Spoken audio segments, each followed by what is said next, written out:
पहचान ले तो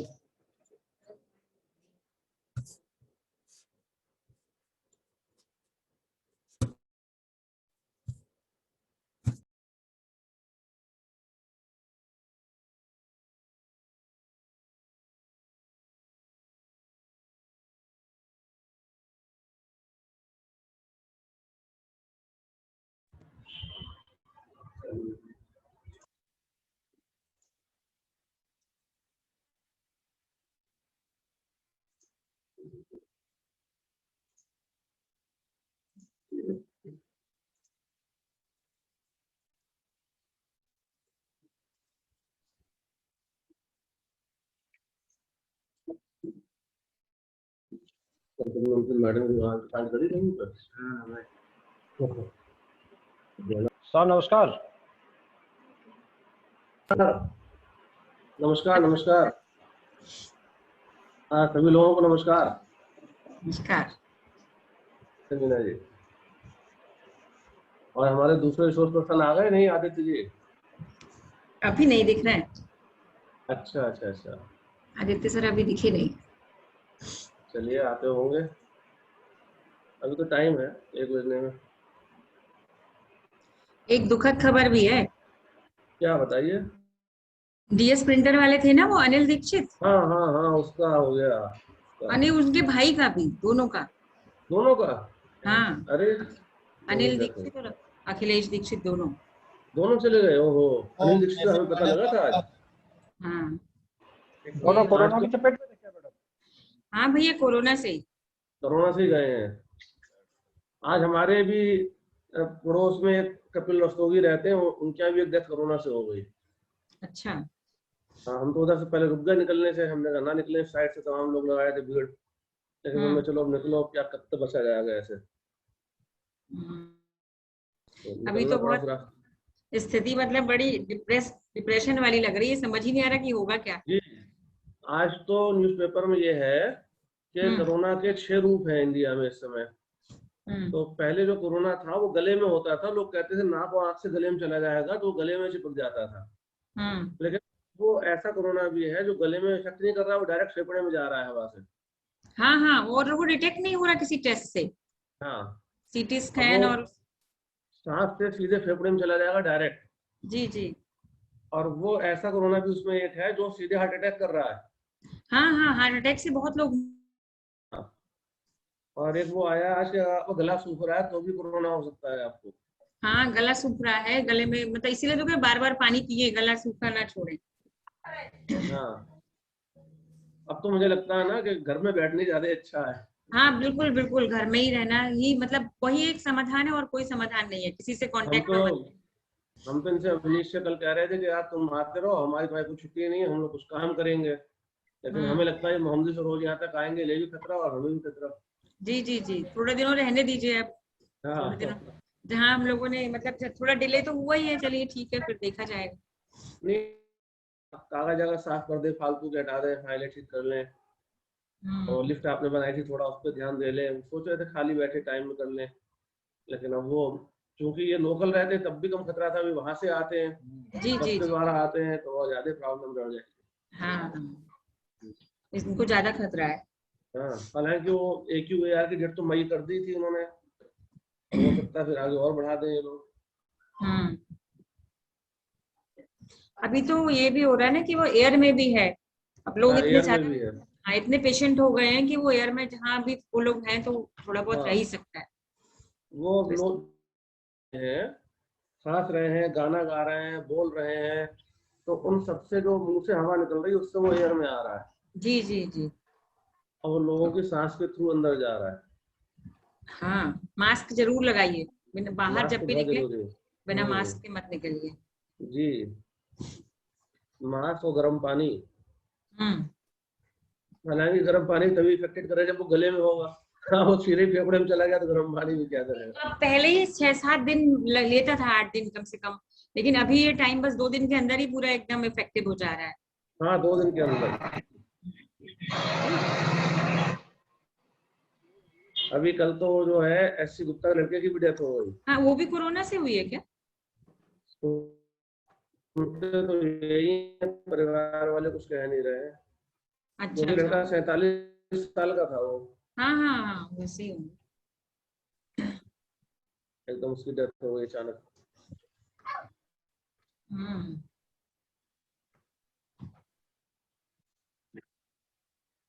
इस समय तो हमें लगता है गवर्नमेंट लॉकडाउन तो लगाएगी नहीं, लेकिन लोगों को इलेक्शन है, अभी लॉकडाउन नहीं लगा। इलेक्शन भी है और वैसे भी अगर लॉकडाउन है तो बहुत तरह की तो ये नहीं समस्याएं दो। पैदा हो जाती हैं। गरीबों को खाने की प्रॉब्लम हो जाती है, मजदूर पैदल यात्रा करने लगते हैं, और धर्मार्थ काम लोग कब तक करेंगे, कैसे करेंगे? इकोनॉमी खराब हो जाती है पूरी। हाँ, वो तो है, लाइट का लेकिन अभी तो लोगों को जिंदा रहने के ही मतलब मुश्किल हो रहा है, तो खाना पीना ये सब। नहीं, देखिए अभी भी इतनी डेथ हुई है, लेकिन अमेरिका में आज तक लॉकडाउन नहीं लगा, हाँ हाँ। क्योंकि वो जान रहे हैं कि लॉकडाउन इसका कोई इलाज नहीं है। लॉकडाउन से बस ये है कि आप नहीं, इलाज तो लोगों की अवेयरनेस है, जो अवेयर नहीं है ना लोग। अवेयरनेस है और अपना जो इम्यूनिटी सिस्टम डेवलप करना है उसके लिए। हम्म। आदित्य आ सर गए ज्वाइन हो आज गए हैं। आदित्य सर भी आ गए हैं। नमस्कार। चलिए, 1 बजने वाला है, 2-3 मिनट बाकी है, तो पहले तो मीना जी आपको ही रहेगा। जी जी जी। हाँ, आपकी बात हो गई थी आदित्य सर से? हाँ हाँ, हाँ, रात हमारी बात हो नमस्कार। गई थी। कल हमने फोन किया था। जी जी जी। अभी लोग बहुत कम जुड़े हैं, 15 ही लोग जुड़े हैं अभी। हम्म 15 में 3-4 लोग, जुड़ 4 लोग, जाएंगे 5 लोग हम तो लोग हम हैं। ही लोग हैं।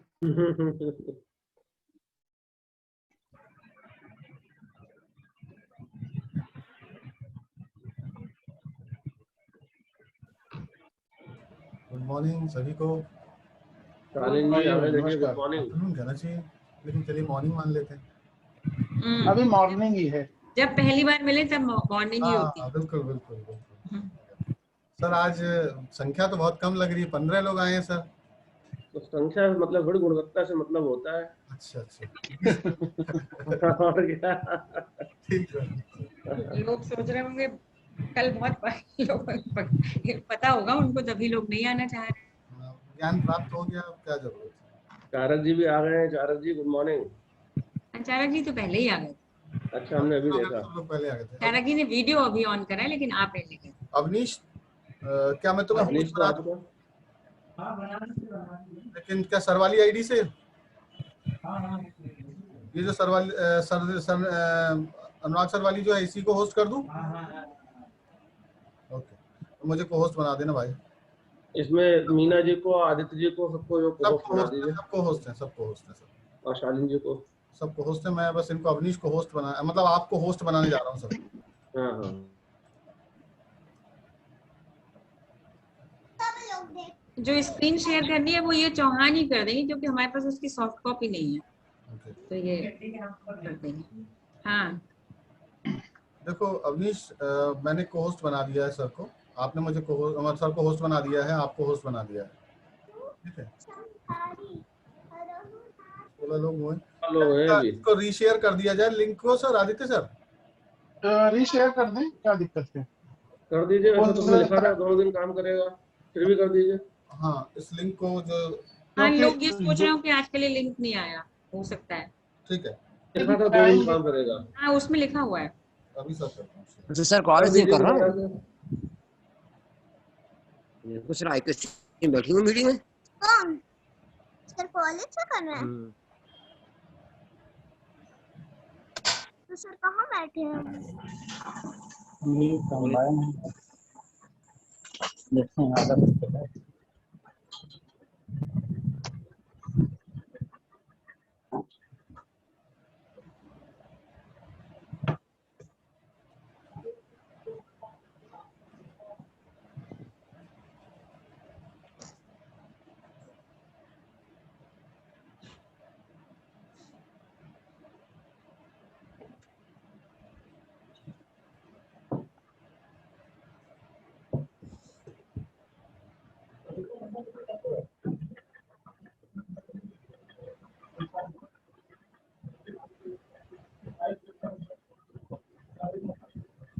सर को भी भेज दिया है ताकि वो शेयर कर दें। 20 लोग हो गए, किस लगान कर।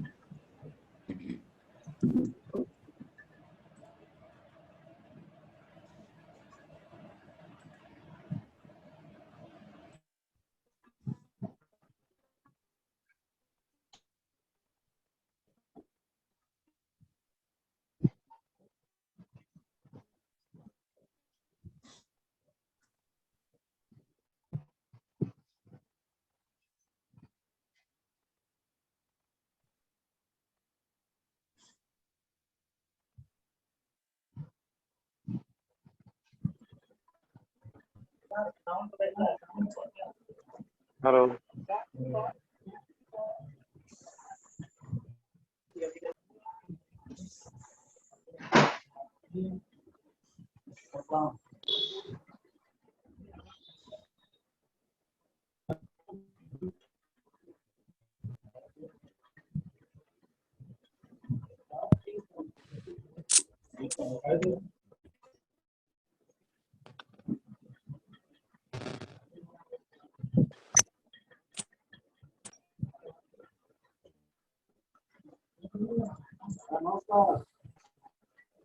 All over internet.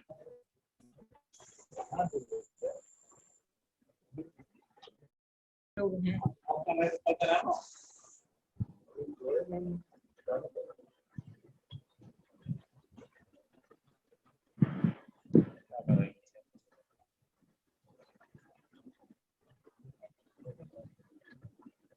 और फोटो का देख रहे हैं।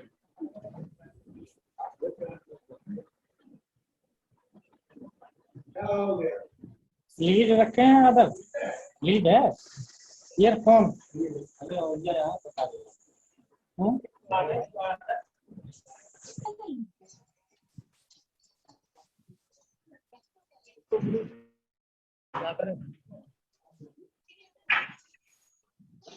तो लीड दे दो। क्या है?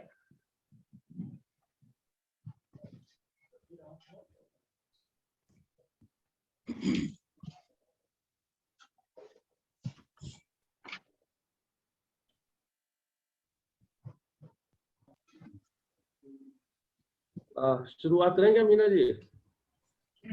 जी हाँ, 32 लोग हो गए। हाँ, 32 लोग हो गए हैं। टाइम भी 1:02 हो गया। 3 मिनट और इंतजार कर लें, 1:05 पर करते हैं। ठीक ठीक ठीक है।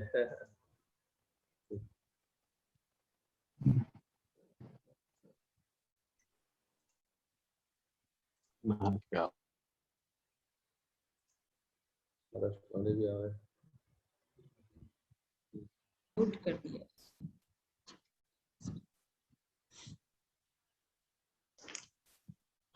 और कोई हम कागज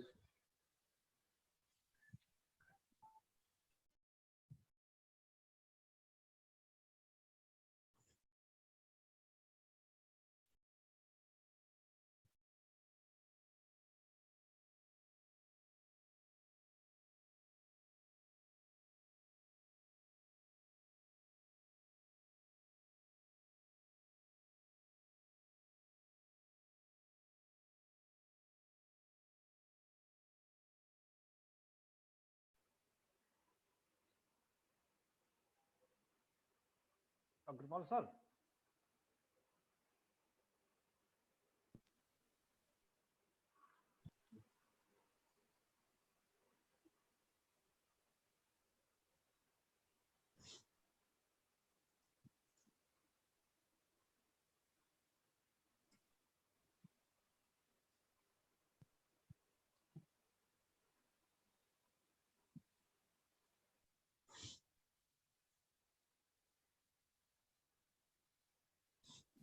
हो गए।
क्या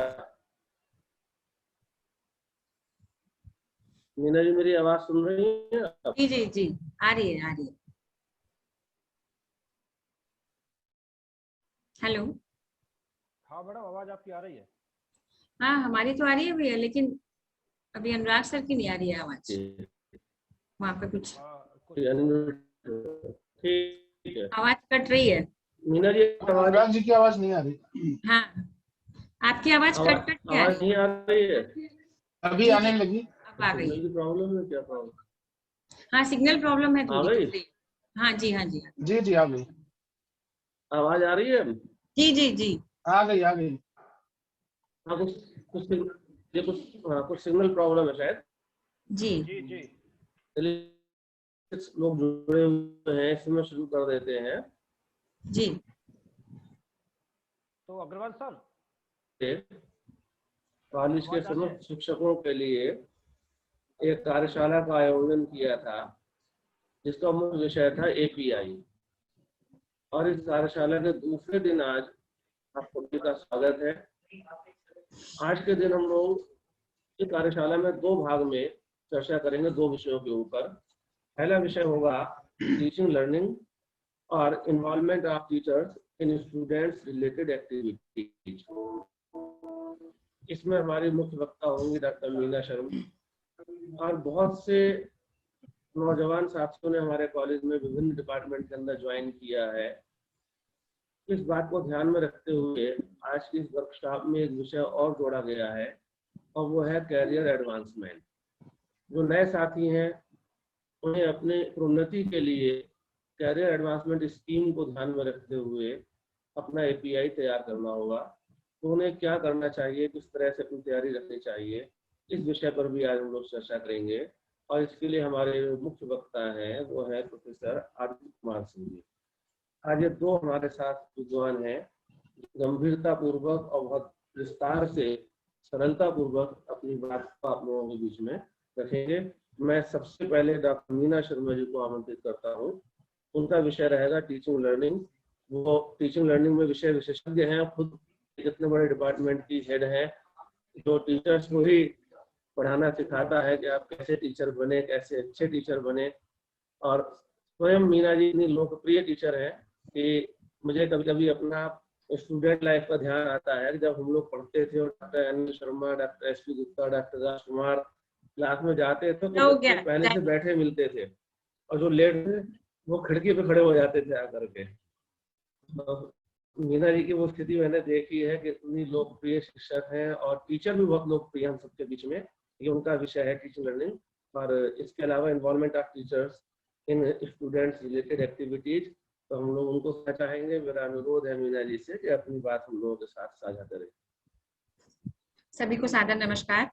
thank you sir, thank you very much. आपने बहुत तारीफ कर दी, इतनी तारीफ के लायक हम खुद को समझते नहीं है, लेकिन आप बड़े भाई हैं, कह रहे हैं तो चलिए स्वीकार है, लेकिन ऐसा है नहीं। और बहुत बड़े बड़े लोगों से आपने मेरी तुलना कर दी, ऐसा नहीं है।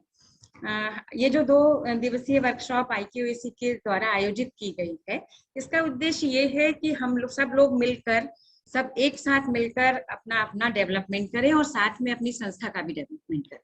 क्या जो एकेडमिक परफॉर्मेंस इंडिकेटर्स हैं, ये इसका जो कॉन्सेप्ट था वो UGC ने 2010 में इसका कॉन्सेप्ट लाया था, और 2013, 16 और फिर 18 में इसमें समय समय पर संशोधन होते रहे।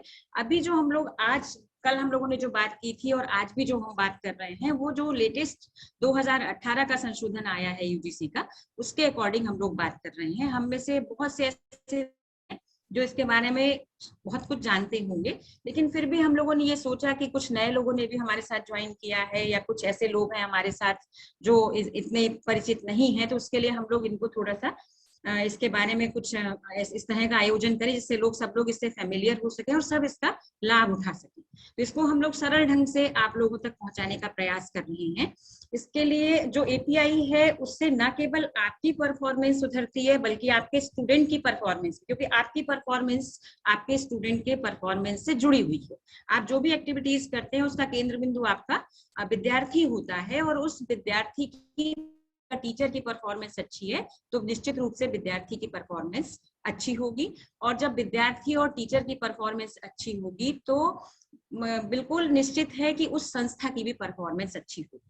और जितने भी ये ग्रेडिंग के क्राइटेरिया चल रहे हैं, चाहे वो नेक हो या अन्य कोई संस्था हो, जो भी ग्रेडिंग कर रहे हैं वो सब, उस सब का मूल भी यही है जो ये एपीआई इंडिकेटर है। अगर हम एपीआई पर ध्यान देते हैं या इसके सभी पक्षों पर हम ध्यान देते हैं और इस पर अपनी जो परफॉर्मेंस है उसको बढ़ाते हैं तो हम निश्चित रूप से हमारी ग्रेडिंग भी अच्छी होगी। तो इसी को ध्यान में रखते हमारे IQAC के जो कोऑर्डिनेटर सर हैं, हमारे जो हैं, उन्होंने हम लोगों को इस बात के लिए मोटिवेट किया कि आप सब लोगों से इस बात पे चर्चा की जाए। तो अभी हम लोग, हमारा जो सेशन है वो चलेगा टीचिंग लर्निंग वाला, और जो एक्टिविटीज आप एज अ टीचर अपने कॉलेज में अपने स्टूडेंट के लिए या अपने स्वयं के उन्नयन के लिए करते हैं, रिसर्च एक्टिविटीज, वो दोनों एक साथ। रिसर्च पर काफी लंबा कल चारक सर ने बताया था, थोड़ी सी रिसर्च की एक्टिविटीज इस वाले सेक्शन में भी क्लब की गई है, वहां पे उसको आपको अलग से उसका नंबर मिलता है, और यहाँ पे अगर आप उन एक्टिविटीज को करते हैं तो आपको यहाँ पे ग्रेडिंग मिलेगी उसकी।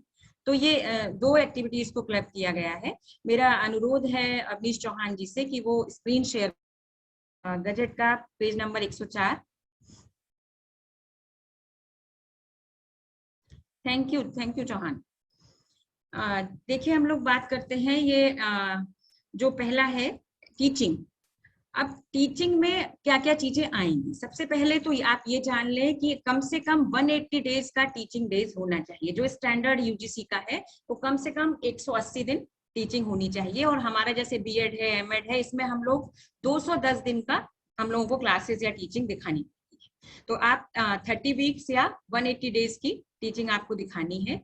आप उसमें से अगर आप कोई है तो उसको एक्सक्लूड हो जाएंगे, क्योंकि आपको टीचिंग में, और टीचिंग में क्या क्या चीजें इंक्लूड होंगी, जो आप रेगुलर आपकी टाइम टेबल में क्लासेस लगी हुई हैं, प्लस जो है आपकी प्रैक्टिकल की अगर कोई क्लासेस लगी हुई हैं, आपका लैब में कोई काम है, लैब में आपके कोई पीरियड्स लगे हुए हैं, या आप अपने बच्चों के लिए कोई ट्यूटोरियल का सेशन आयोजित करते हैं। जैसे आप कुछ बच्चे आपके बात नहीं समझ पा रहे हैं, कुछ कमजोर हैं, किसी को कोई दिक्कत है, उनके कोई डाउट क्लियर करना है, तो आप कोई ट्यूटोरियल आयोजित करते हैं, जैसे आप रेमेडियल टीचिंग कोई आयोजित करते हैं, तो वो सब आपके क्लासेस के अंतर्गत आएगा। वो जितना भी टाइम आपने उसमें खर्च किया है, नंबर ऑफ क्लास, उसको आप किस तरह से निकालेंगे, आप नंबर ऑफ टॉट, कितनी क्लासेस आपने पढ़ाई, उसमें आपकी रेगुलर क्लास, उसमें आपका प्रैक्टिकल का क्लास, उसमें आपका ट्यूटोरियल का क्लास, या अदर एक्टिविटीज, कोई आपने डाउट क्लियर का सेशन लिया हुआ है तो वो सब उसमें इंक्लूड करके total number of classes taught और अपॉन टोटल क्लासेस असाइन,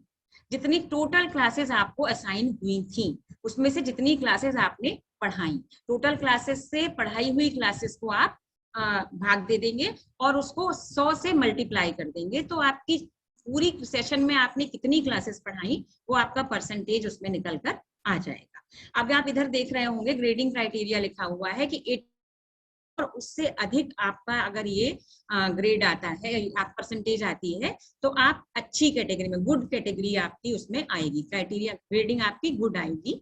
अगर आप बिलो 80% है लेकिन 70% से अबव है, 70% या उससे अबव है और बिलो 80% है, तो आपकी जो ग्रेडिंग होगी वो संतोषजनक या सेटिस्फैक्ट्री होगी। और अगर आप 70% से कम है तो आपकी जो ग्रेडिंग है वो असंतोषजनक होगी, नॉट सेटिस्फैक्ट्री होगी। तो आपको इस तरह से निकालना है कि टोटल क्लासेस आपने जितनी भी पढ़ाई प्लस जो आपका टोटल क्लासेस आपको असाइन हुई थी, आप 100 से मल्टीप्लाई करके परसेंटेज निकाल देंगे, और जो 80% और अबव जिनकी परसेंटेज आएगी वो उनकी ग्रेडिंग अच्छी होगी, गुड होगी। बिलो 80% बट 70% एंड अबव होगी तो सेटिस्फैक्ट्री होगी, और अगर 70% से कम है तो वो नॉट सेटिस्फैक्ट्री होगी। ये तो आपका टीचिंग का रहा। अब जो दूसरी कैटेगरी आती है इसमें involvement in the university college students related activities, research activities. देखिए ये दो, जो आप अपने महाविद्यालय में या आप अपने विश्वविद्यालय में जो भी कॉलेज और स्टूडेंट के लिए जो भी काम करते हैं और जो रिसर्च की एक्टिविटीज करते हैं, दोनों को इसमें क्लब किया गया है यहाँ पर। हालांकि कल एक लंबा सेशन हुआ था और उसमें अलग से आपको मार्क्स वहां पे कैसे कैलकुलेट करने वो बताया गया था। अब इसमें एडमिनिस्ट्रेटिव रिस्पॉन्सिबिलिटीज हैं, आप जो प्रशासनिक आपकी जो जिम्मेदारियां हैं, जैसे आप डिपार्टमेंट के हेड हैं, आप चेयरपर्सन हैं, डीन हैं, डीन वगैरह, ये डायरेक्टर, ये शायद हम लोगों के लिए कॉलेजेस में ये चीजें नहीं है, लेकिन फिर भी कोऑर्डिनेटर हैं आप। जैसे आपका कोई स्टडी सेंटर है, इग्नू का है, यूपी राजर्षि टंडन वाला है, या आप हॉस्टल के वार्डन हैं, या इस तरीके की या आप जो है कोई भी एडमिनिस्ट्रेटिव जो भी आपकी रिस्पॉन्सिबिलिटीज हैं, अगर वो करते हैं आप, तो ये उसमें शामिल होती है। फिर जो बी कैटेगरी है, एग्जामिनेशन एंड इवैल्यूएशन ड्यूटीज। अगर आप एग्जामिनेशन में कोई काम करते हैं, आप चाहे इवैल्यूएशन का काम करते हो, चाहे आप इन्विजिलेशन का काम करें, और चाहे आप एग्जामिनेशन कमेटी में काम करें, वो एएस हो, एएसएस हो, एसएसएस हो, जो भी आप हो, तो वो सारी ड्यूटीज आपकी वहां पर ये देखी जाएंगी कि आप एग्जामिनेशन में आपने क्या काम किया है, प्लस आपने अगर कोई पेपर सेटिंग की है तो वो भी, और आपने उस पेपर का अगर इवैल्यूएशन किया है तो वो भी। तो एग्जामिनेशन ड्यूटीज, इवैल्यूएशन और पेपर सेटिंग, ये 3 चीजें इन बी के अंतर्गत आती है। अगर इनमें से आपने कोई काम किया है तो वो इसके अंतर्गत आएगा।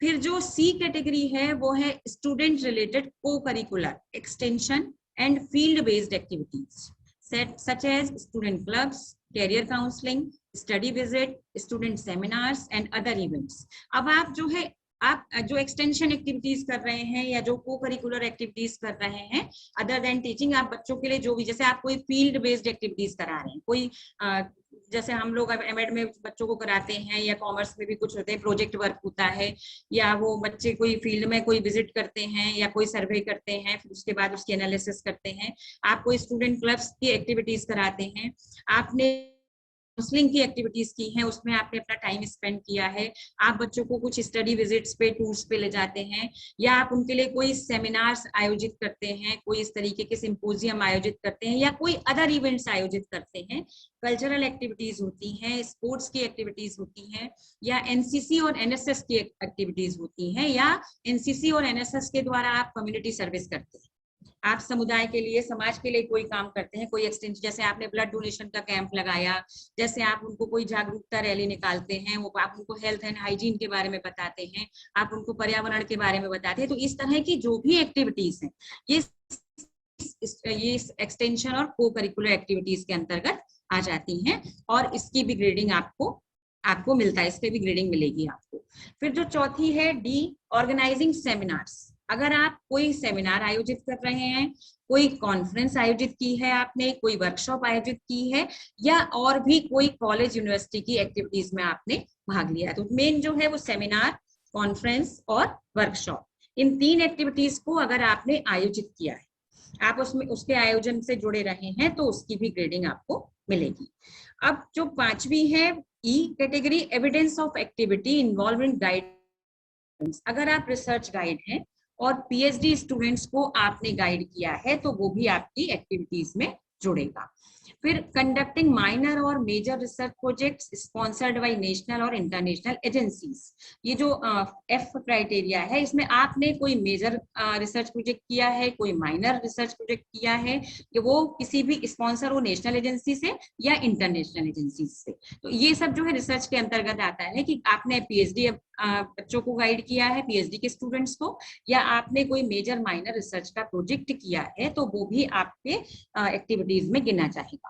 और जो लास्ट, 1 सिंगल और joint publication in peer reviewed और यूजीसी लिस्टेड जर्नल, आप कम से कम एक पेपर आपको इसमें पब्लिश करना है, पीयर रिव्यूड में या यूजीसी लिस्ट जर्नल में, चाहे वो आपका सिंगल पेपर हो, सिंगल ऑथर हो आप उसमें, या आप ज्वाइंट हो आपका पब्लिकेशन, तो इस तरह से आपको उसको करना है।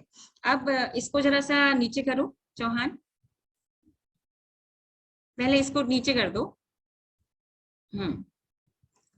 अब जो है इसका ग्रेडिंग किस तरह से होती है, देखिए इनमें जो है, अगर आपने ये जो 6 या 7 एक्टिविटीज थी, इनमें से अगर आप 3 एक्टिविटीज में इन्वॉल्व रहे हैं, आपका जो ग्रेडिंग होगी वो अच्छी होगी, गुड होगी, आपको गुड ग्रेड मिलेगा। अगर आप जो है इसमें से किसी 1 या 2 एक्टिविटीज में इन्वॉल्व हैं, तो सेटिस्फैक्ट्री रहेगा, और अगर आप इनमें से किसी में भी इन्वॉल्व नहीं है, तो आपकी जो ग्रेड होगी वो नॉट सेटिस्फैक्ट्री। मतलब आप अगर किसी एक एक्टिविटी में भी इन्वॉल्व हैं तब भी आप बच जाते हैं, आपको संतोषजनक ग्रेडिंग मिल जाती है। तो इसमें से हमें कोशिश ये करनी है कि हमको इनमें से सारी एक्टिविटीज में इन्वॉल्व होना है, जिससे कि हमारा जो एपीआई इंडेक्स है वो बढ़े, हमारे स्टूडेंट्स की जो गुणवत्ता है वो बढ़े, और हमारा जो इंस्टीट्यूशन है उसकी भी गुणवत्ता। हमको क्या करना है, हमको इन सब एक्टिविटीज में इन्वॉल्व होना है ज्यादा से ज्यादा। जैसे आप हेड नहीं हो सकते हैं, डीन नहीं हो सकते हैं, डायरेक्टर है, चेयरपर्सन नहीं हो सकते हैं, कोऑर्डिनेटर या वार्डन नहीं है मान लीजिए, तो भी आप कुछ अदर इसके अलावा जो एक्टिविटी, जैसे आप एग्जामिनेशन में काम कर सकते हैं, आप इवेल्युएशन कर सकते हैं, ये चीजें तो आप कर ही सकते हैं। स्टूडेंट रिलेटेड जितनी भी एक्टिविटीज हैं उन सब में आप इन्वॉल्व हो सकते हैं। आपकी जो रिसर्च की एक्टिविटीज है उनमें भी आप इन्वॉल्व हो सकते हैं, आप पेपर अपना लिख सकते हैं, आप सेमिनार कंडक्ट कर सकते हैं, वर्कशॉप कंडक्ट कर सकते हैं, सिंपोजियम कंडक्ट कर सकते हैं, आप कोई भी मेजर या माइनर रिसर्च प्रोजेक्ट भी लेकर उस पर भी काम कर सकते हैं। तो इसमें ये बहुत कठिन नहीं है, जितनी आपने क्लासेस पढ़ाई हैं उसका आपको निकाल लेना है। आपको जो जितनी ये एक्टिविटीज की लिस्ट दी हुई है इसमें से आप कोशिश करें कि सारी एक्टिविटीज में शामिल हो, नहीं तो 1 से 2 एक्टिविटीज में जरूर शामिल हो, और नहीं तो कम से कम 3 एक्टिविटीज तो आप इसमें से बड़े आसानी से कर सकते हैं। से आपकी ग्रेडिंग ये आ जाती है और आप अपना अच्छी परफॉर्मेंस आप सबको दिखा सकते हैं और अपने इंस्टीट्यूशन की परफॉर्मेंस को भी अच्छा कर सकते हैं। आप सभी का बहुत बहुत धन्यवाद।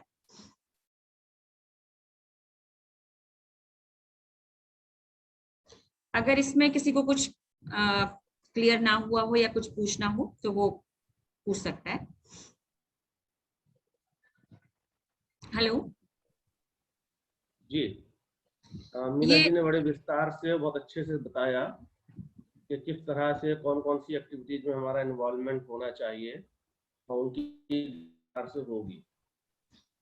ये जरूरी है कि हम टीचर हैं तो हमको टीचिंग एक्टिविटीज से जुड़े रहना चाहिए, और हम टीचर स्टूडेंट्स के लिए होते हैं तो स्टूडेंट से संबंधित एक्टिविटीज में तो हमारा इन्वॉल्वमेंट होना ही चाहिए। हमसे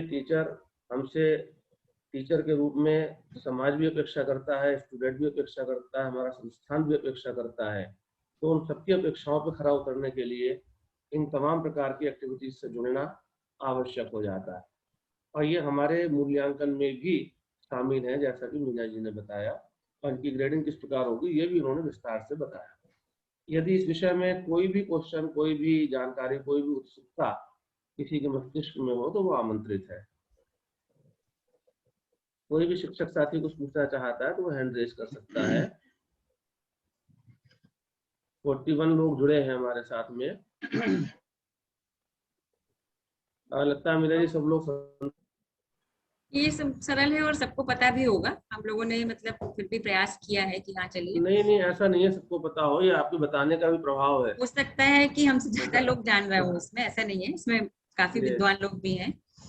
और बाकी मैं ये भी कहूँगा, कल शारक जी ने बताया एपीआई के बारे में, आज मीना जी ने बताया और आदित्य जी बताएंगे। तो ऐसा नहीं कि आज हम लोगों ने बता दिया तो बात खत्म हो गई। आप लोगों के दरवाजे हमेशा खुले IQAC के। किसी भी शिक्षक साथी को कोई भी जानकारी इस संबंध में चाहिए हो तो हमेशा वो मीना जी से, आदित्य जी से, चारक जी से, हमसे, शालीन जी से, हम सब लोगों से संपर्क कर सकते हैं, या IQAC ऑफिस में आकर के अपनी बात कर सकते हैं।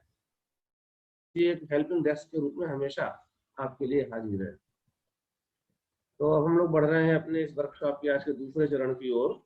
हमारे साथ में हमारे एक सीनियर साथी हैं डॉक्टर आदित्य कुमार सिंह जी, और वो आज कैरियर एडवांसमेंट स्कीम पर प्रकाश डालेंगे। ये बड़ा इम्पोर्टेंट पार्ट है क्योंकि जितने नए लोग आए हैं, कमीशन से ज्वाइन किया है, उन सबको आगे प्रमोशन के लिए कैरियर एडवांसमेंट स्कीम को ध्यान में रखकर अपने व्यक्तित्व को तैयार करना होगा, निखारना होगा। और जो लोग सेल्फ फाइनेंस में हैं उनको भी अगर टीचिंग में रहना स्थायी रूप से, तो उनको भी कैरियर एडवांसमेंट स्कीम को ध्यान में रखकर अभी से अपनी तैयारी रखनी चाहिए। बल्कि शायद BEd एमएड में और कुछ टेक्निकल संस्थाओं में, कोर्सेज में तो ये सुविधा दे दी गई है कि उनके सेल्फ फाइनेंस जो प्रोफेसर्स हैं, टीचर्स हैं, उनको हम एसोसिएट भी देते हैं, प्रोफेसर का पदनाम भी देते हैं। तो उन सबको ध्यान में रख करके किस तरह से टीचर अपनी तैयारी करे, किस तरह से अपने कैरियर को अच्छी तरह से सुसज्जित कर सकता है, इस पर आज चर्चा करेंगे डॉक्टर आदित्य कुमार सिंह जी। डॉक्टर आदित्य जी, मेरा आपसे अनुरोध है आप अपनी बात प्रारंभ करें। जी धन्यवाद सर, बहुत बहुत धन्यवाद। देखिए अपनी बात शुरू करने से पहले मैं ये बता दूं कि मैं कोई बहुत विशेषज्ञ नहीं हूं। आप लोग अभी जैसे मीना जी कह रही थी बहुत ज्यादा जान सकते हैं। हमने एक दो बार इसको कल से पढ़ने की कोशिश की है, थोड़ा बहुत मैं जो समझा हूँ वो आपके साथ शेयर कर रहा हूँ। और बाकी हम लोग अभी डिस्कस करेंगे बीच में, अगर कोई कुछ इस तरह का पॉइंट होगा तो शायद जो हमारे डाउट्स होंगे, मेरी तरफ से भी बहुत सारी चीजें ऐसी लग रही हैं अभी, मुझे लगता है कि वो कुछ क्लियर नहीं है, क्योंकि पढ़ने में मुझे लगा कि शायद ये अभी ये बात मेरी भी समझ में नहीं आई और मैं उसको ढूंढता रहा। तो कुछ ऐसी चीजें थी जो मैं अपने आप में क्लियर नहीं हो पाया, लेकिन अभी मेरा क्लियर हुआ है वो हम आपके साथ शेयर करेंगे।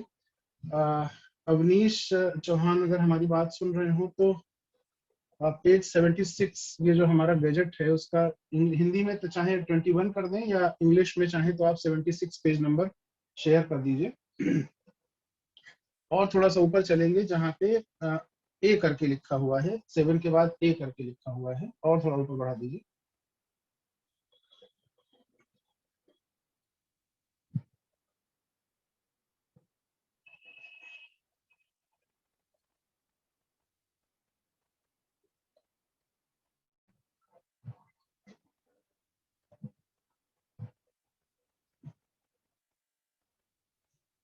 सेवेंटी सिक्स पेज पर 5, 6, 7 के बाद ए करके लिखा हो, ये यस यही यही चीज। तो ये कैरियर एडवांसमेंट स्कीम के तहत जो लोग प्रमोशन चाहते हैं उनको ये कुछ क्राइटेरिया बनाए गए हैं। इसमें वो 3 क्राइटेरिया बनाए गए हैं जिसके आधार पर आपका मूल्यांकन होना है। पहला तो जो जिस क्राइटेरिया की बात अभी मैडम कर रही थी टीचिंग लर्निंग में, वो टीचिंग लर्निंग को यहाँ पर भी शामिल किया गया है, क्योंकि सारे एक जितने भी हमारे क्राइटेरिया हैं वो इंटरलिंक्ड हैं, एक दूसरे से जुड़े हुए हैं, इनको अलग नहीं किया जा सकता। इसमें बहुत सारी चीजें शामिल हैं जिसको मैं एक एक करके बता रहा हूँ, आप इसको समझते जाइए। इसमें क्या है कि कक्षा में नियमित रूप से आने और जाने का समय, उसके बाद सुधारात्मक शिक्षण, और जो संशय हैं, जो डाउट्स हैं बच्चों को, उनको मिटाने के लिए या उनको खत्म करने के लिए आपने क्या काम किया है, आपने उनको जो गाइडेंस दिया है, परामर्श दिया है, वो उनका गाइडेंस मार्गदर्शन, और यदि आवश्यकता हुई है महाविद्यालय को तो आपने कोई अतिरिक्त क्या क्लासेस ली हैं, एक्स्ट्रा क्लासेस वगैरह ली हैं, इन सब चीजों को शामिल किया जाएगा। अगर आप परीक्षा हमारी विश्वविद्यालय कराता है उसमें हम मूल्यांकन में जाते हैं, कॉपियों का इवेल्युएशन करते हैं, वो भी इसमें काउंट होता है। उसका लेटर होगा आपके पास, उसके नंबर काउंट होते हैं। इसके अलावा जो परीक्षा में पर्यवेक्षण संबंधी है, इन्विजिलेशन करते हैं, उनकी ड्यूटीज का भी एक मिनिमम नंबर है, 10 या 13 कुछ, वो काउंट होती हैं। इसके अलावा जो विश्वविद्यालय और जो उसकी परीक्षाएं होती हैं उसमें अगर आप पेपर सेटर हैं, पेपर बनाते हैं, उसको भी इसमें शामिल किया गया है। इसके अलावा आंतरिक मूल्यांकन होता है कॉलेज में, अगर आप वो आपके यहाँ पर हो रहा है तो आप क्या उस पर वो काम आपने किया हुआ है। एक तो ये हो गया जो आपके कॉलेज में टीचिंग और लर्निंग से जुड़ा हुआ है।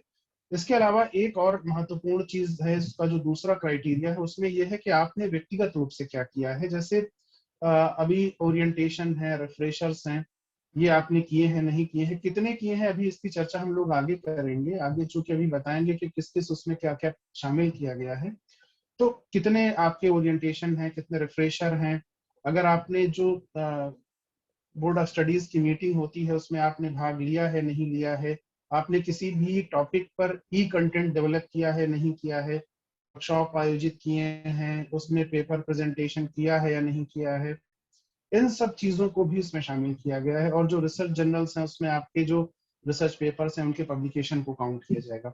तो ये एक दूसरा क्राइटेरिया होगा। और तीसरा ये जो होगा, ये जो मूल्यांकन होगा कि इसके अलावा एक और तीसरी बात है कि आपने जो प्रशासनिक जो एडमिनिस्ट्रेटिव एक्टिविटीज हैं कॉलेज की, उनमें आपका जो पाठ्येतर प्रक्रियाएं हैं उसमें आपका पार्टिसिपेशन किस तरह का है, और उसकी जैसे एनएसएस में है, एनसीसी में है, फैक्टोरियल बोर्ड में है, या और जो कॉलेज की कमिटीज होती हैं उसमें आपका पार्टिसिपेशन किस तरह का है। तो ये भी एक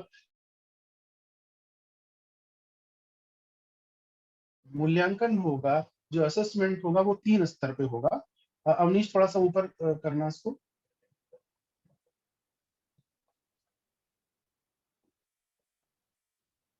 ये जो ये जो असेसमेंट प्रोसेस है 3 स्टेप्स है, ये 3 स्तरीय होगा। इसमें पहले स्तर पर ये है कि आपके द्वारा अगर कोई एक फॉर्म होगा जिसको आप भर करके अपने जो जो एंड होगा सेशन का, उसमें आप यूनिवर्सिटी को भेजेंगे अपने कॉलेज से फॉरवर्ड कराकर कि हमने ये काम किए हैं, जिस पर कंसेंट चाहिए वो भी डिपार्टमेंट HOD की इसमें लिखा हुआ है। इसके अलावा अगर आपके यहाँ पर कोई प्रभारी शिक्षक है तो उनकी कंसेंट चाहिए, उनके थ्रू भेजा भी जाएगा ये। दूसरा एक स्तर ये है कि जो CAS है, इसके अंतर्गत प्रोन्नति हेतु आवश्यक वर्षों में अनुभव जितने भी आपके साल के काउंट हुए हैं उन सबको एक साथ बनाइए और तब उसको भेज दीजिए। या तीसरा स्तर ये है कि अभी जो 6.4 एक है, जिसमें जो कुछ चीजें शामिल की गई हैं, जैसे कि आपने 4 साल PhD की है, अगर PhD है तो आप 4 साल में आपको मिलेगा, नॉन PhD है MPhil है तो 5 साल में मिलेगा। तो ये जो क्राइटेरिया है इसको भी इसमें शामिल किया गया है। अगर आप मिनिमम मिशन को फुलफिल करते हैं तो आपको आपका फार्म वहां पर एक्सेप्ट कर लिया जाएगा। इसमें एक बड़ी महत्वपूर्ण बात ये भी है, ये है कि अगर आप अपना मूल्यांकन भेजते हैं 4 साल या 5 साल या 6 साल, जो भी आपका नॉन PhD है तो 6 साल, अगर MPhil है तो 5 साल तक, और अगर वो आपका एक बार रिजेक्ट हो जाए तो फिर 1 साल तक का आपको जो टाइम है वो बढ़ा दिया जाएगा। इसमें कई चीजें शामिल हैं, जैसे जो हमारे कॉलेजेस में टीचर आते हैं तो वो पहले सहायक सह आचार्य आते हैं, फिर सहायक आचार्य से सह आचार्य, फिर वरिष्ठ सहायक आचार्य, और उसके बाद का जो है आचार्य पद पर प्रमोशन होता है। और ठीक इसी तरह का जो प्रमोशन है वो अगर आप लाइब्रेरी में देखें तो सहायक पुस्तकालय अध्यक्ष से आप पुस्तकालय अध्यक्ष तक जाते हैं, तो उसके भी 3-4 स्टेप हैं, उस पर भी हम लोग चर्चा करेंगे। इसके अलावा फिजिकल एजुकेशन में भी जो शारीरिक शिक्षा और खेलकूद का जो डिपार्टमेंट है, उसको डेल के रूप में जो निदेशक और उपनिदेशक जो विश्वविद्यालय में लागू है, और हमारे यहाँ कॉलेजेस में भी कुछ इस तरह की बात की गई है कि हम उसका जो होगा वो प्रमोशन देंगे। तो वो अलग अलग सबका है। एक बात यहाँ पर है कि जिन लोगों ने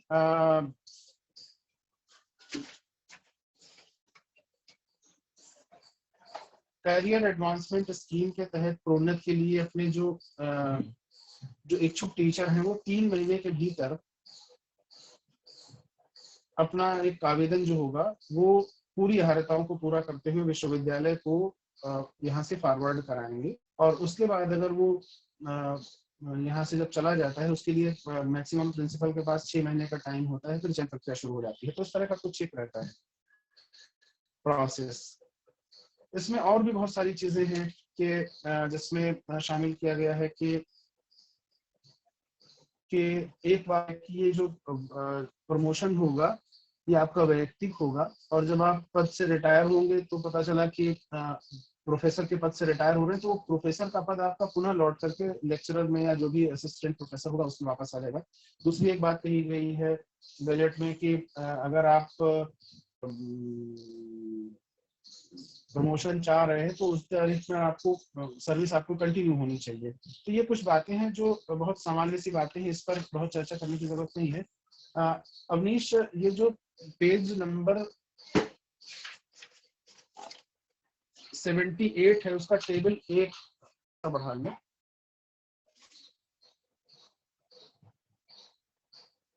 का 8 टेबल 1 और ऊपर जाओ।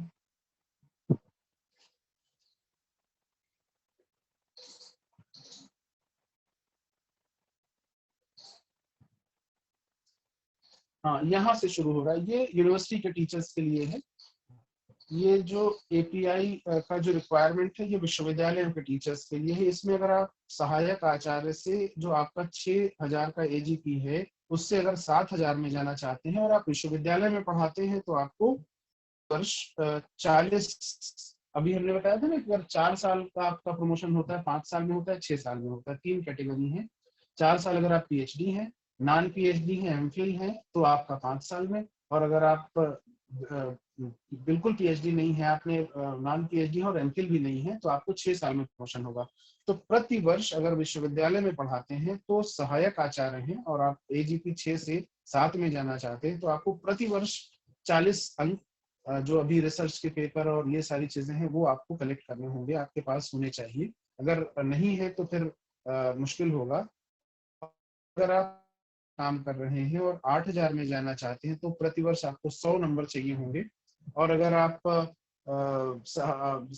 सहायक आचार्य से 8,000 से 9,000 में जाना चाहते हैं तो 90 अंक आपको चाहिए होंगे।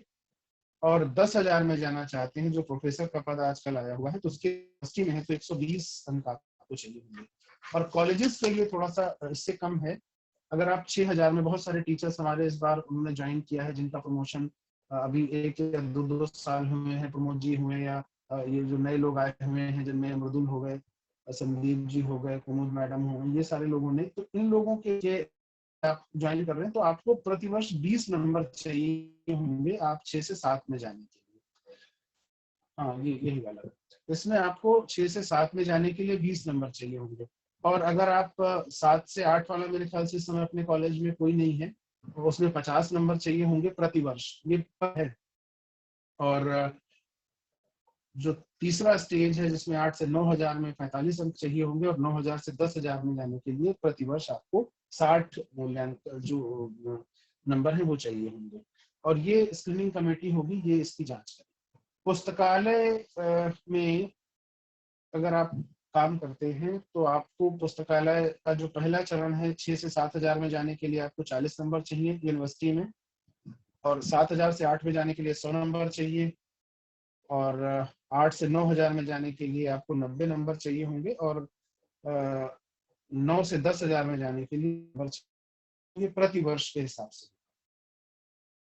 और कॉलेज में अगर आप इस पुस्तकालय में हैं तो आपको 6,000 से 7,000 के लिए केवल 20 नंबर चाहिए, 7,000 से 8 में जाने के लिए 50 नंबर चाहिए, और 8,000 से 9,000 में जाने के लिए आपको 45 नंबर चाहिए। यहाँ 9,000 से 10,000 का जो वो नहीं दी गई है। इसी के साथ जो यूनिवर्सिटी में थोड़ा सा और बढ़ा देना,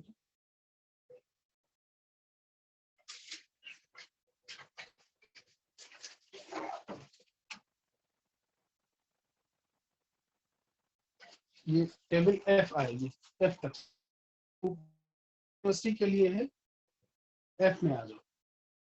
और थोड़ा सा ये जो महाविद्यालय में निदेशक शारीरिक शिक्षा और खेलकूद होते हैं, उनके प्रमोशन के लिए यहाँ पर भी 3 चीजें अप्लाई। से 7,000 में जाने के लिए आपको 20 नंबर का मूल्यांकन पर ईयर चाहिए होगा, वो चाहिए होंगे, और 7 से 8,000 के लिए 50 नंबर चाहिए होंगे, और 8 से 9 में जाने के लिए आपको 45 नंबर की जरूरत होगी। 9 से 10,000 का यहाँ पर भी पद नहीं दिया गया है। एक चीज और भी थी जो आपके साथ शेयर करना चाहेंगे, वो ये था कि जो 2010 में एक रेगुलेशन आया था, उसके बाद 2016 के जो रेगुलेशन है उनको अगर ध्यान से देखा, और 31 दिसंबर 2018 का रेगुलेशन है, तो यहाँ तक के बीच में जो 31 दिसंबर 2018 तक को आपको प्रमोशन के लिए ओरिएंटेशन प्रोग्राम की और रिफ्रेशर प्रोग्राम की जो आवश्यकता थी, जो जरूरत होती थी, वो इसको यहाँ पर एग्जम्प्ट किया गया है कि 31 दिसंबर 2018 तक अगर आपके पास प्रमोशन आपका ड्यू हो और आपका रिफ्रेशर और ओरिएंटेशन नहीं है तो यहाँ पर आपको एग्जम्पशन दिया गया है। इसके अलावा एक चीज और की गई है, वो ये है कि जो सहायक आचार्य हैं उनका जो एकेडमिक स्तर है, जो एकेडमिक स्टेज है, वो 11 मानी गई है, 11 मानी गई है। और ऐसे सहायक आचार्य जिन्होंने 4 साल अपने पूरे कर लिए हों और पीएचडी के साथ हैं और सेवा में हैं, और जिन्होंने 5 साल कर लिए हैं, एमफिल हैं, और जिनकी पीएचडी नहीं हुई है उन्होंने 6 साल की सेवा पूरी कर ली हो, ऐसे टीचर्स के लिए 21 दिन का एक ओरिएंटेशन प्रोग्राम 2018 31 दिसंबर 2018 के बाद उस अवधि में चाहिए होगा जिस अवधि का आप प्रमोशन लेंगे। और उसके साथ ही एक आपको होगा जो रिसर्च एक्टिविटीज से जुड़ा होगा। इसके अलावा अगर आप रिसर्च, आप ओरिएंटेशन नहीं, आप रिफ्रेशर नहीं कर पा रहे हैं, तो इसमें आपको कुछ और एग्जम्पशन दिए गए हैं। जैसे आप कोई पाठशाला, अगर आपने कोई कार्यशाला, वर्कशॉप आपने ज्वाइन की है जिसमें प्रशिक्षण, शिक्षण, ज्ञान अर्जन और मूल्यांकन प्रौद्योगिकी कार्यक्रम की कम से कम 1 सप्ताह का, यानी 5 दिन का जो संकाय फैकल्टी डेवलपमेंट प्रोग्राम है, एफडीपी, अगर आपने कोई ज्वाइन की है तो फिर आपको वो जो ओरिएंटेशन है करने की जरूरत नहीं है। इसके अलावा एक बात और कही गई है, इसमें मूक्स पर कोई कोर्स डिजाइन किया है ई प्रमाणन के साथ में 4 क्वाड्रेंट को मिला करके, तो भी आपको वो अथवा करके और करके दिया हुआ है, तो इस वजह से ये सारी चीजें आपको उसमें एग्जाम हो जाएंगी। सहायक आचार्य के लिए जो कुछ मिनिमम क्वालिफिकेशंस दी गई हैं, उसमें ये कहा गया है कि पिछले 5 वर्षों के दौरान इनमें से कोई 2 मूल्यांकन की अवधि के दौरान कम से कम 2 सप्ताह, ये जो आपके रिफ्रेशर की जो बात की गई है उस पर इसको कहा गया है कि सहायक आचार्य जिनका वेतनमान 11 है और वो जो 11 एकेडमिक स्तर पे काम कर रहे हैं, उन्होंने जब आप सहायक आचार्य में जाएंगे, उसमें जाएंगे मतलब एसोसिएट प्रोफेसर में, तो उनके लिए इस तरह का मेंशन किया गया है कि आपको 5 वर्षों की अवधि पूरी की गई हुई आपके द्वारा, और इस अवधि के दौरान कम से कम 2 सप्ताह यानी 10 दिन की अवधि के कम से कम 2 आपको रिफ्रेशर आपके पास होने चाहिए। और इसके अलावा तो आपने कोई 10 मॉड्यूल, कम से कम 10 मॉड्यूल जो 4 क्वाड्रेंट में हो, उनको आपने डेवलप किया है।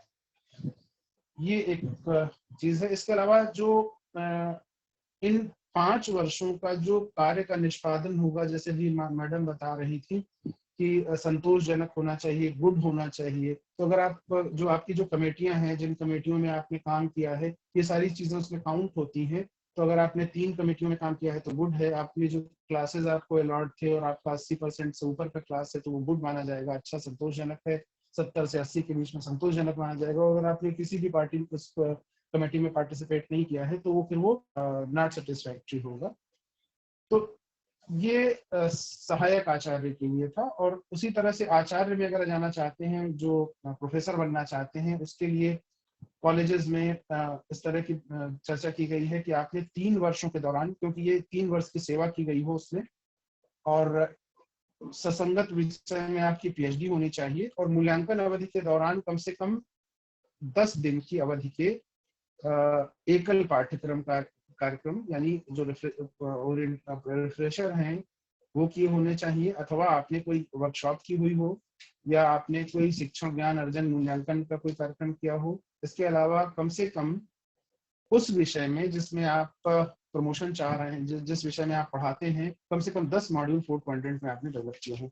तो ये कुछ चीजें हैं जो प्रोफेसर के लिए चाहिए होंगी।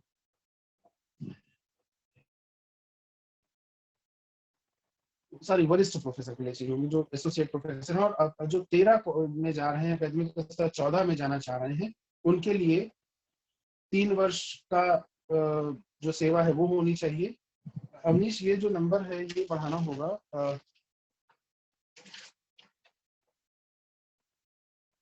13, ये 82 पेज पर जाओ ऊपर, 82,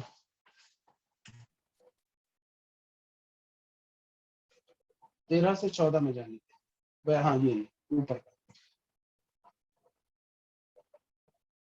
associate 3 years of service in academic level 13A।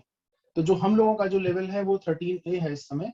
और अगर हम अपना प्रमोशन चाहें, जो हमारे साथ के लोग हैं, वो उनके लिए क्या है कि उनको पीएचडी उस सब्जेक्ट में, रिलेवेंट सब्जेक्ट में होनी चाहिए, और minimum of 10 research publications in peer reviewed of UGC listed journal, which 3 research papers shall be published during the assessment period। हर साल 3 पेपर इस तरह के आपके उन रिसर्च लिस्टेड यूजीसी की लिस्टेड जर्नल्स में आपको पब्लिकेशन होना चाहिए, और मिनिमम आपका जो नंबर है वो 110 के पॉइंट होने चाहिए, तब आपका प्रमोशन 13 से 14 में जाएंगे, 13A से 14 में तब होगा। तो ये कुछ टीचर्स के लिए हैं। इसके अलावा जो प्रमोशन लाइब्रेरी के लिए दिए गए हैं, वो उनका भी थोड़ा सा हम जिक्र कर दें। आदित्य सर, सॉरी फॉर जी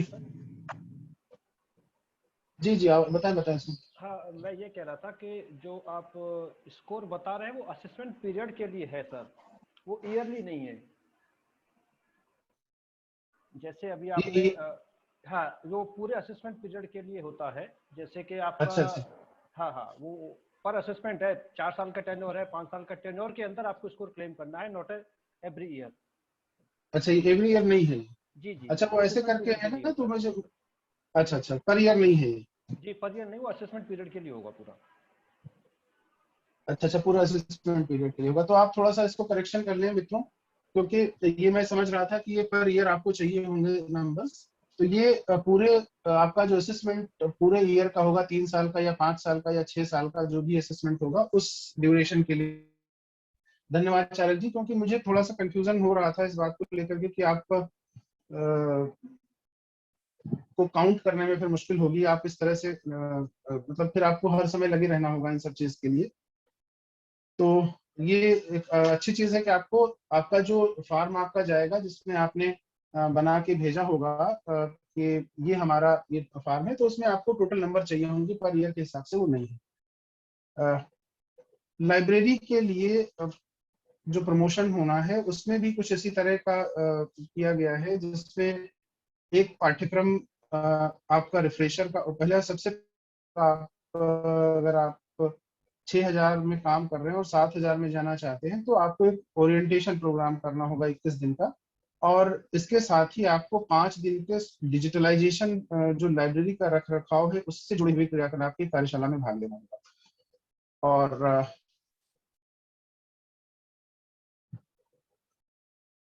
5 से 6 वर्षों में जो भी आपका जो जैसे पीएचडी है, नॉन पीएचडी है, उसके आधार पर आपका मूल्यांकन अच्छे ग्रेड, संतोषजनक और मूल्यांकन के आधार पर ही किया जाएगा। और लास्ट वाला जो एक पोर्शन जिसमें है शारीरिक शिक्षा के लिए करियर एडवांसमेंट में, जिसमें निदेशक शारीरिक शिक्षा जो कॉलेजेस में है, महाविद्यालयों में है, उनके लिए भी उसमें ये मेंशन किया गया है कि पीएचडी की उपाधि के साथ 4 वर्ष की सेवा पूर्ण की हो, और एमफिल की उपाधि है तो 5 वर्ष, और एमफिल और पीएचडी अगर नहीं है तो 6 वर्ष की सेवा और 21 दिन की अवधि का एक ओरिएंटेशन। और उसके अलावा आपको चाहिए होगा एक रिफ्रेशर कोर्स या कोई आपका इस तरह की वर्कशॉप या 5 दिन की अवधि का कोई प्रशिक्षण कार्यक्रम और फैकल्टी डेवलपमेंट प्रोग्राम, या आपने कोई ई प्रमाण जो आपका मूक पर कोई कार्यक्रम है उसको आपने 4 क्वाड्रेंट में डेवलप किया हो। और इसके अलावा जब आप 7 से 8,000 के स्केल में आपका प्रमोशन होगा सहायक निदेशक के उसमें, तो आपको 5 साल की सेवा पूर्ण कर लेनी चाहिए। और 5 साल के बाद आपने 2 रिफ्रेशर इसमें शो हो रहे हैं, 2 रिफ्रेशर आपके होने चाहिए, और कम से कम 2 सप्ताह की अवधि का कोई एक फैकल्टी डेवलपमेंट प्रोग्राम होना चाहिए जो आपने किया हुआ होगा, या फिर 5 दिन की अवधि के 2 पाठ्यक्रम पूर्ण किए हों जो आपके कार्यक्रम से, आपके पाठ्यक्रम से जुड़े हुए हों। इसके अलावा आपको जो 4 क्वाड्रेंट में आपने मूक्स पर कुछ डिजाइन करे हो। तो ये छोटा सा एक ब्रीफ इंट्रो था जो मैं जहां तक मैं समझ पाया था कि करियर एडवांसमेंट स्कीम के तहत के हमारे जो साथी हैं उनको थोड़ी सी जानकारी हम दे पाए, क्योंकि बहुत सारे नए लोग आए हैं और उनको बहुत सारी जानकारी नहीं है। मैं खुद इस बात को मान रहा हूँ कि मैंने इसको केवल 2 बार पढ़ पाया हूँ मैं, और बहुत सारी चीजें मैं बहुत क्लियर नहीं था। मैंने शुरू में ही कहा था कि मैंने 2 बार इसको पढ़ा है और मैं बहुत सारी चीजों को लेकर क्लियर नहीं हूँ। तो चारक जी ने भी एक अभी उसमें थोड़ा सा क्लैरिफिकेशन किया। मैं आपको अगर कोई सवाल होता है आप हमसे पूछ सकते हैं, हम कोशिश करेंगे कि आपको सही से जवाब दे पाए। और अगर नहीं है तो हमारे मित्र चारक जी ने इसको कहा हुआ है, अनुराग जी हैं और मीना जी हैं, शालीन भाई हैं, तो अगर हम सही नहीं होंगे तो वो हमें करेक्ट करेंगे।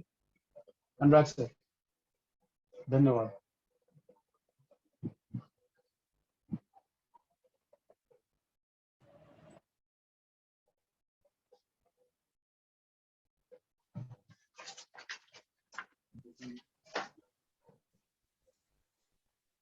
आदित्य जी, आपने काफी परिश्रम किया, बहुत चीजें पढ़ करके आपने बताया लोगों को कि कैरियर एडवांसमेंट के नहीं लिए। सर, वो मैं कोशिश कर रहा था बनाने की, लेकिन वो बहुत सारी चीजें ऐसी होती हैं जो मैं बहुत क्लियर नहीं हो रहा था, तो मैं नोट कर रहा था, चीजों को समझने की कोशिश कर रहा था, लेकिन वही बात है कि मुझे लगा।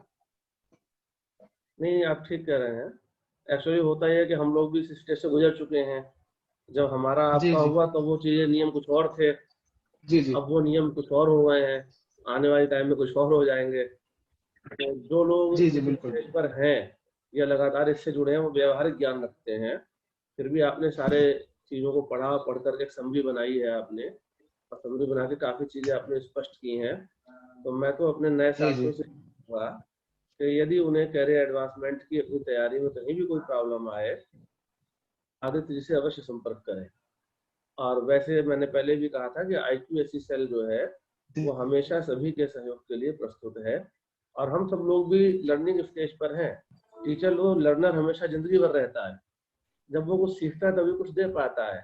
तो सीखना तो हमारी पहली आवश्यकता है, पहले हम पढ़ेंगे, समझेंगे, सीखेंगे, तभी कुछ बता पाएंगे। और जो चीज हम नहीं जान पाएंगे पढ़ करके, वो हम अपने किसी और सीनियर से सीखेंगे, पूछेंगे, तो आगे बताएंगे। तो यदि कोई हमसे कुछ पूछता है तो ये भी एक अच्छी चीज है, पूछना भी एक लर्निंग का एक पार्ट होता है, क्योंकि यदि कोई कुछ पूछता है तो बताने वाला कुछ सीखता है। तो अगर है हमारे टीचर्स ने, साथियों ने, वो उनका कोई भी क्वेश्चन है, कोई भी उत्सुकता है, तो वो यहाँ बात कर सकते हैं। आदित्य जी भी हैं, मीना जी भी हैं, शालीन जी भी हैं। शालीन जी तो हमारे की मैन है, वो तो हमारे ऑलराउंडर हैं, किसी विषय में भी बात करनी हो तो आप शालीन जी कर सकते हैं। तो हम सब लोग हैं। और देखिए शायद किसी ने, शालीन सर ने एक लिंक शालीन भी जी ने कुछ डाला लिंक है, शेयर किया। चैट बॉक्स में लिंक शेयर किया है।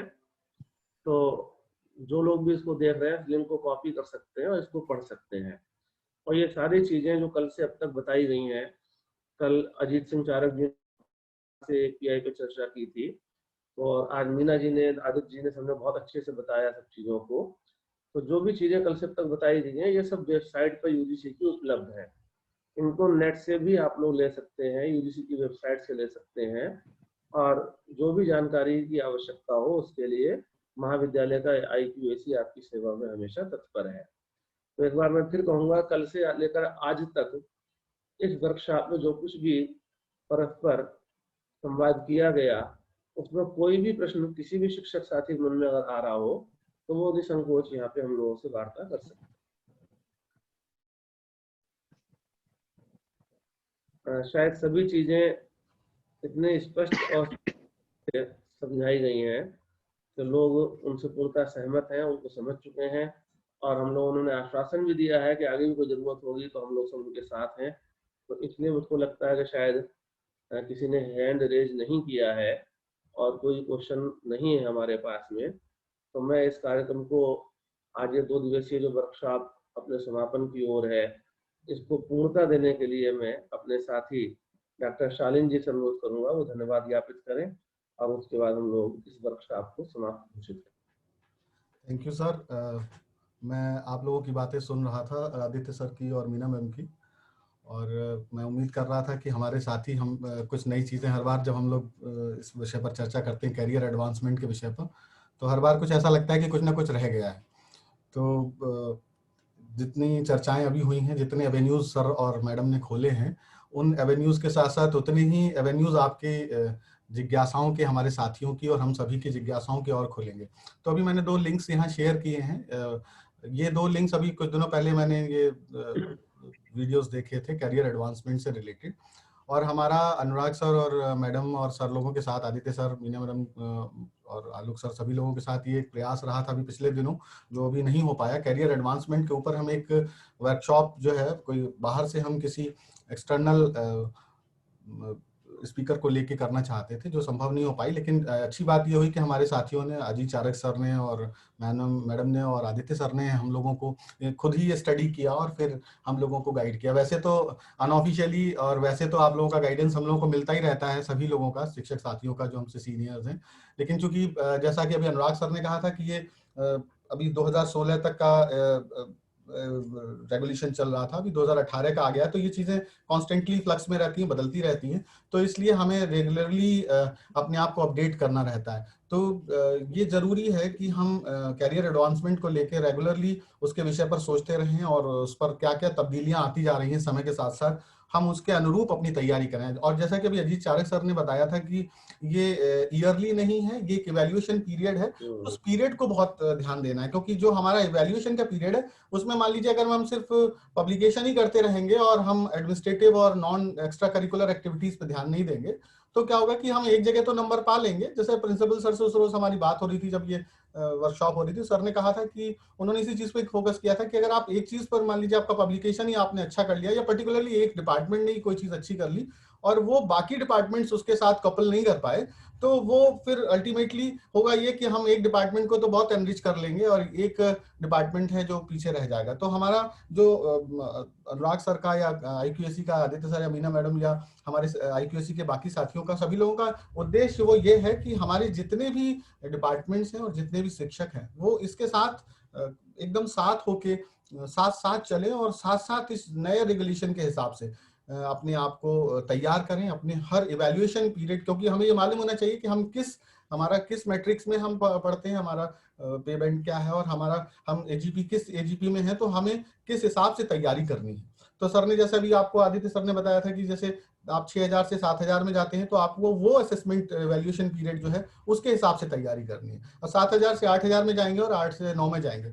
अच्छा, इसमें एक गौरतलब बात यह है कि जो रेगुलर टीचर्स हैं वो इसमें इंटरेस्ट लेके सुनेंगे, लेकिन हमारे जो सेल्फ फाइनेंस टीचर साथी हैं वो लोग इसे सोचेंगे कि ये हमारे लिए किसी काम की नहीं, लेकिन जबकि ये उनके लिए भी इतनी ही वैल्यूएबल है, क्योंकि अगर वो आगे जाके इस कॉलेज से अगर वो किसी दूसरी जगह अपॉइंटमेंट पाते हैं या यहीं वो मान लीजिए उनका रेगुलराइजेशन होता है या आगे कोई ऐसी सूरत बनती है जिसमें वो सीनियरिटी उनको मिलती है या किसी और यूनिवर्सिटी में अप्लाई करते हैं, तब उनको तब भी ये सारे मैट्रिक्स का ध्यान रखते हुए सारी चीजें पूरी करनी होंगी, क्योंकि एक अच्छी लेंथ ऑफ सर्विस उन्होंने भी दी है तो उनको उसी मैट्रिक्स के हिसाब से तैयारी करनी है। इसीलिए जब ओरिएंटेशन की बात आती है या रिफ्रेशर कोर्सेज की बात आती है तो सभी लोगों को इस पर जरूर ध्यान देना चाहिए कि मुझे कब ओरिएंटेशन करना है और कितने दिन का करना है और कहाँ से करना है। ये चीज सबसे ज्यादा इंपॉर्टेंट है, क्योंकि सर लोगों ने बताया भी होगा, शायद चारक सर ने बताया भी है इस विषय पे कि अगर हमें ओरिएंटेशन प्रोग्राम करना है तो हमें पंडित मदन मोहन मालवीय वाली जो या उन कॉलेजेस से जिनके पास टीचिंग लर्निंग सेंटर्स हैं हमें वहीं से करना है। ऐसे बहुत सारे लोग रिफ्रेशर कोर्सेज करा रहे हैं, वेबिनार्स करा रहे हैं,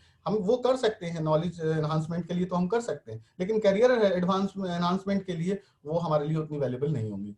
तो ये चीज ध्यान रखना है। मैं उम्मीद करता हूँ हमारे साथियों के द्वारा, हमारे सीनियर्स के द्वारा, doctor Meena ma'am, doctor Aditya sir और Anurag sir, of course Ajit Charak sir, लोगों की जो मेहनत है हमारे साथी लोग उस पर गौर करेंगे और आगे करियर एनहांसमेंट के लिए वो लगातार तैयारी करते रहेंगे। वो जो गौरतलब बात यहाँ पे फिर सर ने पॉइंट आउट की थी, मैं रिपॉइंट आउट कर रहा हूँ कि जो असेसमेंट ईयर है, जो एवैल्यूएशन ईयर है, उसको ध्यान में रखते हुए करेंगे।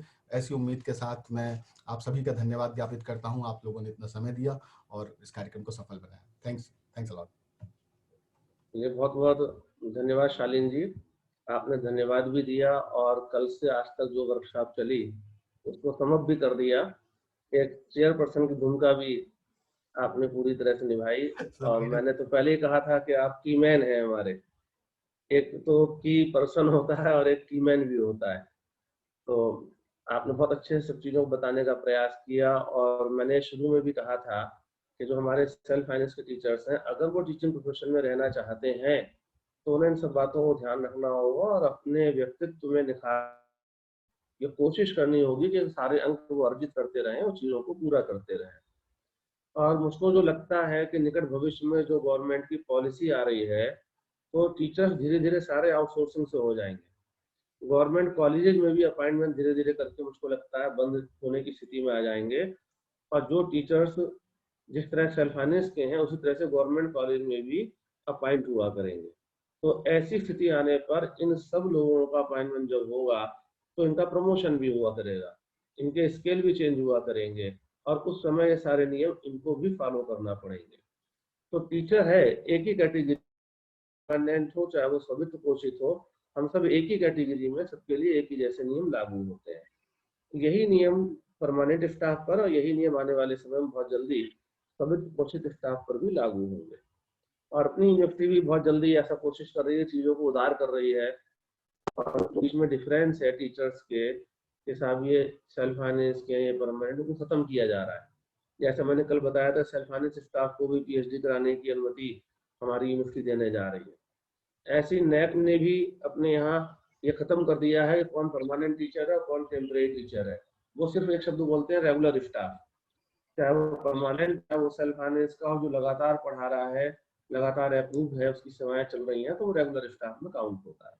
तो कोई भी टीचर ये ना समझे कि मैं सेल्फ फाइनेंस हूँ, वो ये समझे मैं टीचर हूँ, और जितना परमानेंट टीचर है उतना ही मैं भी हूँ, उतना ही मुझको भी आगे बढ़ना है, उतना ही मुझको भी प्रयास करना है। तो हम सब लोगों की कामना यही है कि हम सब लोग अपने व्यक्तिगत रूप से एपीआई को इतना ज़्यादा बढ़ाएं, समृद्ध करें कि हमारे एपीआई से हमारे विभाग को भी लाभ हो, और हमारे विभागों का लाभ होने से हमारी संस्था को भी लाभ हो, हमारी संस्था भी ऊपर बढ़े, विभाग भी ऊपर बढ़े, और हम सब लोग भी आगे बढ़े। इसी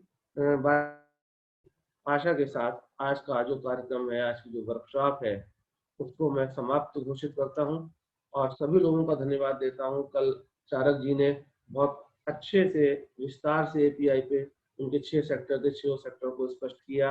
आज मीना जी ने बहुत अच्छी ओपनिंग की, सचिन तेंदुलकर की तरह, और बहुत अच्छी तरह से चीज़ों को स्पष्ट किया, समझाया। उनका पढ़ाने का तरीका मैंने पहले ही कहा था बहुत अच्छा है, बहुत अच्छे से उन्होंने बताया। और आदित्य जी ने बहुत परिश्रम के साथ चीज़ें तैयार की, और उन्होंने युवाओं के लिए काम करा। जो युवा टीचर हमारे साथ जुड़ रहे हैं वो बधाई के पात्र हैं, और आप सभी लोगों का सहयोग हमें मिला, इसी के सारे मेंबर, सभी लोग, मैं, डॉक्टर मीना शर्मा जी, आदित्य जी, शालीन जी, आलोक सिंह जी, सभी अपने सभी शिक्षक साथियों का धन्यवाद अदा करते हैं जो जुड़े किसी ना किसी रूप में, चाहे वो रिसोर्स पर्सन के रूप में जुड़े हो, चाहे वो श्रोता के रूप में जुड़े। और हम लोग आगे भी जल्दी इस प्रकार की कुछ कार्यवाही, कुछ कार्यक्रम चलाते रहेंगे।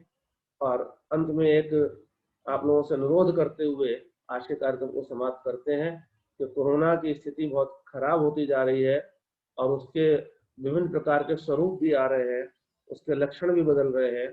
तो सभी प्रकार से सब लोग अपने आप को सुरक्षित रखें, और आप ही देश की सुरक्षा है, क्योंकि देश वास्तव में जमीन से, नदी नालों से नहीं बनता है। देश जो है टीचर से ही बनता है। नेशन बिल्डर जो होते हैं वो टीचर ही होते हैं। तो आप सबकी सुरक्षा आवश्यक है, और अपनी सुरक्षा रखें। इसी आशय से, इसी उद्देश्य से, इसी बात को पूर्ण करते हुए हम लोग आज के कार्यक्रम को समाप्त करते हैं, और जल्दी ही किसी नए कार्यक्रम में दोबारा मिलेंगे। जैसी सूचनाएं होंगी IQAC नोटिस बोर्ड पर आप लोगों को प्राप्त होती रहेंगी। सभी का बहुत बहुत धन्यवाद और नमस्कार। सभी से नमस्कार।